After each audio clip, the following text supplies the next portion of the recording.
رسول اللہ صلی اللہ علیہ وسلم کھا رہے تھے، آپ کے دسترخوان پر لوگ بیٹھے تھے، تو ایک شخص ایسا بیٹھا تھا جو منافق تھا، یعنی ظاہر میں مسلمان تھا لیکن دل میں کفر چھپایا تھا، وہ بھی بیٹھا کھا رہا تھا۔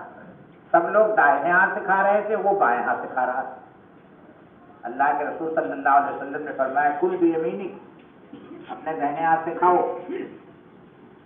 نہیں سنا اس نے، پھر بائیں ہاتھ سے کھاتا رہا۔ پھر آپ نے کہا دہنے ہاتھ سے کھاؤ، پھر کہا، 3 مرتبہ کہا، نہیں مانا تو آپ نے کہا اچھا نہ کھاؤ۔ آپ کے اس کہنے کا اثر یہ ہوا، یہ جلال تھا، جلال میں آپ نے کہا تھا نہ کھاؤ، اس کا دہنا ہاتھ بیکار ہو گیا۔ اب وہ بڑھاتا ہے تو بڑھتا ہی نہیں، کھانا چاہتا ہے تو نہیں کھا پاتا ہے۔